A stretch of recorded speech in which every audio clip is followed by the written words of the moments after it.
Questa volta, amici, andremo in India perché sono stato invitato ad un matrimonio.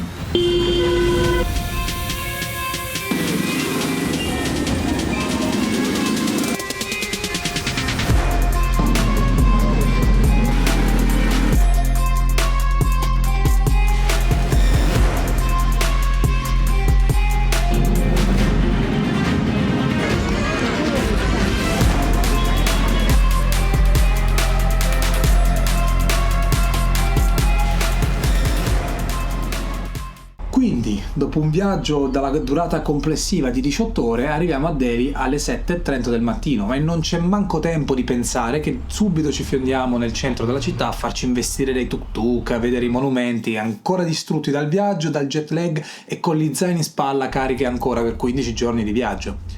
Quando lo racconto adoro sempre l'aver fatto queste cose in maniera così disagiata, però poi quando le vivo in realtà mi maledico ogni singola volta e mi ripeto ma perché ogni volta fai lo stesso errore? Il primissimo impatto con l'India conferma esattamente tutti gli stereotipi e le cose che sapevo già in precedenza. Un caos assolutamente sregolato di persone, biciclette, tuk-tuk, automobili, venditori, street food mendicanti e gli animali che stanno un po' ovunque tra cani randagi e mucche. Scendiamo dal taxi e ci facciamo lasciare in uno dei vari centri storici di Nuova Delhi e facendoci largo in una folla che c'erano almeno 10.000 persone per metro quadro, riusciamo finalmente ad arrivare alla moschea del Jama Masjid, spero che si pronunci così, che attenzione è un luogo di culto per l'Islam sunnita e non c'entra niente con l'induismo.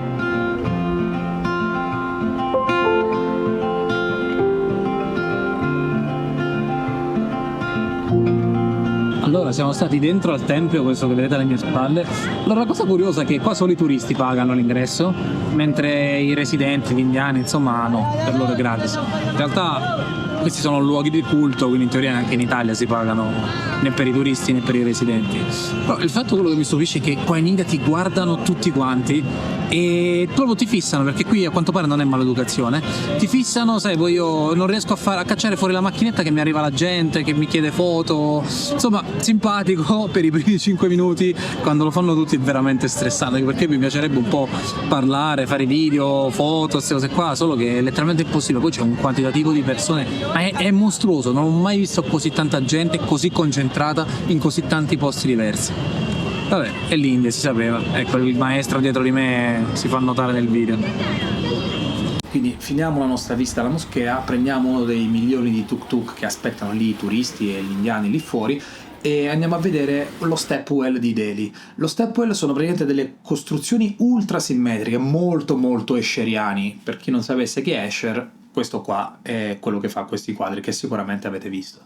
La loro funzione è quella di avere una riserva d'acqua per far fronte ai periodi di carestia e siccità. Lo stepwell si riempiva gradualmente con le piogge ed altri eventi naturali e la differenza sostanziale con una semplice cisterna è che il sistema, per come proprio è costruito, il sistema di gradini, facilitava molto le persone ad andare lì e prendere fisicamente l'acqua con i secchi.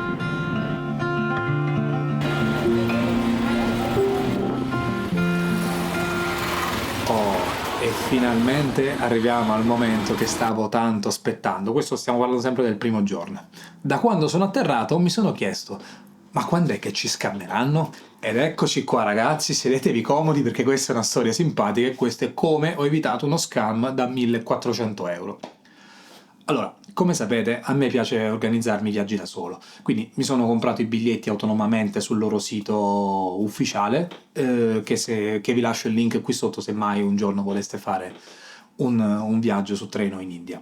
Quindi, mentre stavamo passeggiando per Connaught Place, che è il vecchio mercato coloniale inglese, mi ferma una persona e mi chiede le solite cose, ma da dove venivo, che cosa avevo intenzione di vedere, mi piace l'India, grande paese, sì, insomma, convenevoli di questo genere, e conclude dicendo: sai amico, per essere sicuro che hai organizzato tutto veramente bene dovresti fare un salto all'ufficio governativo del turismo. Arriva un'altra persona ancora, questo più o meno stiamo parlando nell'arco di 3-4 ore, e mi viene a dire di nuovo la stessa cosa, che dovrei andare a controllare le cose all'ufficio governativo del turismo perché a volte i turisti fanno errori. Avevo l'ufficio letteralmente lì a fianco e ho detto vabbè, diamogli una chance. Arriviamo a questo ufficio governativo del turismo e si presenta così. Entriamo e il gestore là mi chiede di fargli vedere un po' l'itinerario che avevo programmato, no? Quindi gli faccio vedere i biglietti, gli spiego un po' la mia idea e lui ride. Che vuoi? E lui ridendo mi fa: mi devi scusare, mi dovete scusare ragazzi, ma voi state viaggiando proprio come dei turisti giapponesi, ovvero siete dei balenghi, come si dice dalle mie parti. E insomma lui sta lì, fa un po' il vago, decide: no, guardate, in India purtroppo non funziona così, non è così facile per gli stranieri prenotare, insomma dice un sacco di cose. Quindi il tizio dell'agenzia fa leva proprio su questo, mi prende il biglietto e mi fa: guarda, vedi che c'è scritto qui c'è scritto tariffa indiana, se ti vede il controllore, bene che ti va, non ti fa salire sul treno, ma visto che hai un treno notturno, se il controllore ti becca alle 2 del mattino, quello ti butta fuori dal treno e tu sei nel bel mezzo dell'India disperso. E poi le fa: ma meno male che ci sono io, ti offro questo best accommodation, best travel, best questo, best quest'altro. Stava palesemente improvvisando. Quando una persona ti ripete troppe volte best questo, best quell'altro, probabilmente ti te frega. Però mi sono insospettito, però mi sono anche impanicato, al che chiamo subito il mio amico Vinayak per chiedergli se fosse al corrente di questa cosa, ma nell'esatto momento in cui il telefono stava squillando mi ricordo che il sito mi aveva chiesto il numero del passaporto e di barrare la mia nazionalità, quindi il sito sapeva che ero italiano, quindi ho beccato il bastardo, ci stava ampiamente fregando. Vabbè, divertente, simpatico, meno male che l'abbiamo scampata. Quindi alla fine ci lasciamo alle spalle il nostro maestro delle truffe e andiamo nella stazione dei treni di Nuova Delhi. E anche qui ci arriva un duro schiaffo dalla realtà, che è l'India.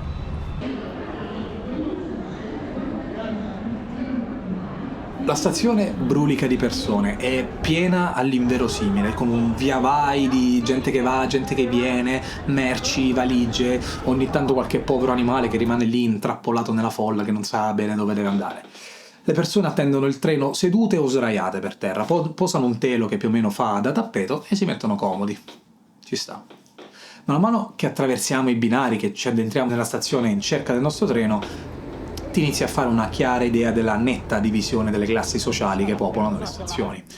I treni indiani sono più o meno distinti in 5 classi principali, 3 con l'aria condizionata e 2 senza aria condizionata. Quelle con l'aria condizionata sono un po' più pulite e ordinate, le altre dipende molto. In questo viaggio noi abbiamo preso la seconda classe con aria condizionata, poi vi farò una spiegazione un po' sulle classi, anche perché abbiamo viaggiato in diverse classi, quindi vi farò vedere ognuna a cosa corrisponde. Allora ragazzi, siamo sul treno di seconda classe, stiamo per fare 10-12 ore di viaggio, non sono ben sicuro. Questo treno è lungo qualcosa come 2 chilometri, abbiamo camminato tipo mezz'ora per arrivare qua.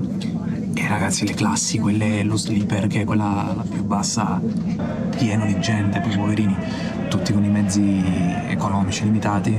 Le classi sleeper sono i vagoni con i letti senza aria condizionata, che costano quindi molto poco, mentre l'unreserved sono semplicemente i vagoni senza prenotazioni. E quindi chi prima arriva meglio alloggia. Trovare persone che fanno l'intero viaggio in piedi o seduti sui gradini esterni qui sembra essere la normalità.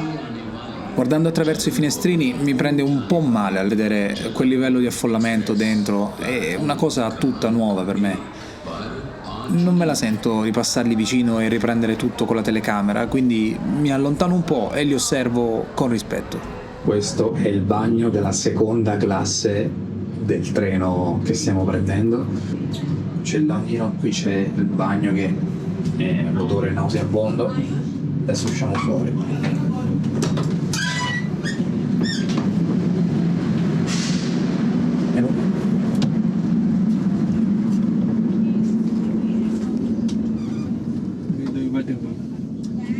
Questa è la concetta. Gaia è il nostro amico.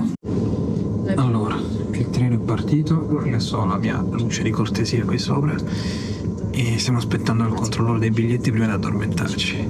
Alla fine è come l'Intercity notte per chi l'ha mai preso in Italia. E ci sta, l'unica cosa è che c'ho lo zaino molto ingombrante che non rende proprio confortevole la dormita. Però dai, ci si adatta, stiamo crepando di sonno e adesso andiamo a dormire. Buonanotte.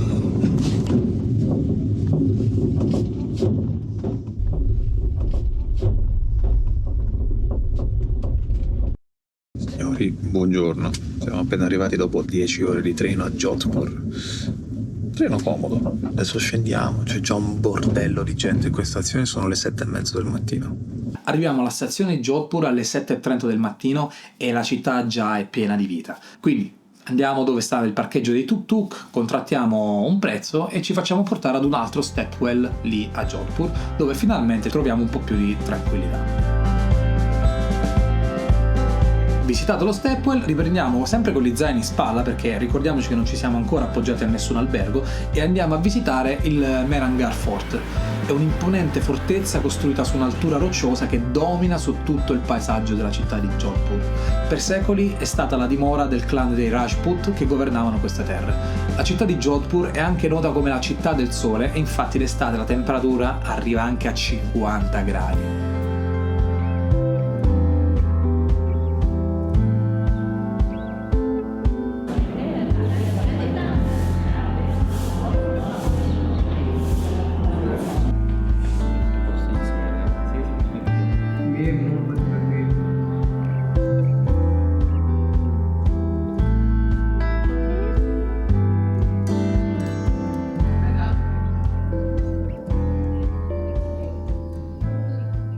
Siamo sul nostro rooftop dell'ostello, dell'albergo che abbiamo preso e niente, adesso stiamo per aspettare un bel pranzetto. Da qua abbiamo la vista sull'intera città, che è anche la città blu, anche se pensavo fosse più blu, però in realtà non è che siano tantissimi edifici blu, però guardate qua, comunque la vista è carina.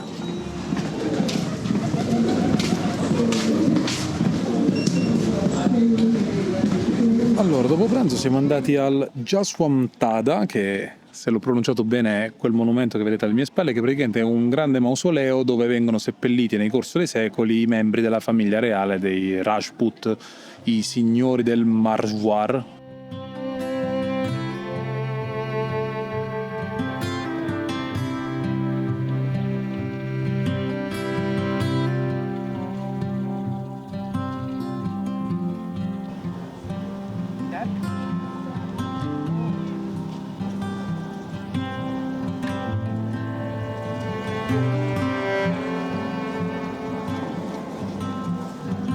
Adesso vi faccio vedere un'altra cosa interessante. Praticamente quel grande edificio lì è un palazzo storico sicuramente, come vedete è immenso, ma anche un albergo super lusso. Sarebbe veramente interessante farci una notte lì, solo che è proibitivo anche per i turisti occidentali, quindi mi sa che una notte sta tipo sui 600 euro.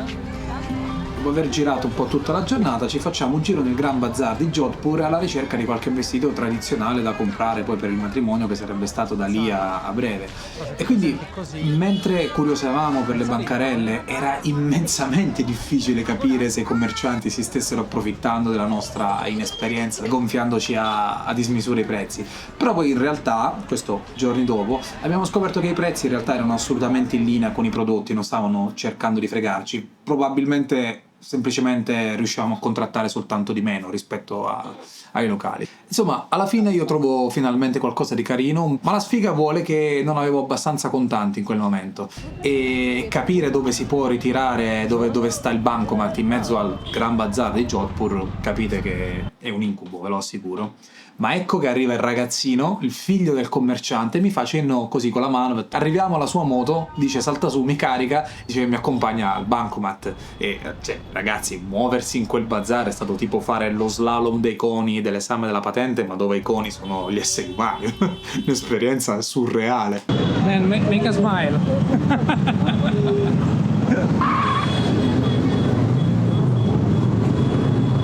Finiamo il nostro giro di compere, torniamo all'alloggio e al mattino dopo partiamo presto per Jaipur, sempre con il treno, ma stavolta viaggeremo in terza classe. Si concludono così i primi 3 giorni intensissimi di questo viaggio, tra il caos, gli indiani che ti fermano, ti invitano, sempre insomma un'esperienza nuova, ma che piano piano diciamo che ci stiamo abituando. Ragazzi, visitare l'India è veramente stressante, ve lo assicuro, ma ne vale assolutamente la pena. Quindi nel prossimo video visiteremo la città di Jaipur e torneremo a Delhi e compreremo altri vestiti per poter avere tutto il vestiario necessario per il matrimonio, per poi finalmente arrivare al gran giorno del matrimonio. Quindi andate avanti e continuate a seguire questa serie di video dedicata al matrimonio in India.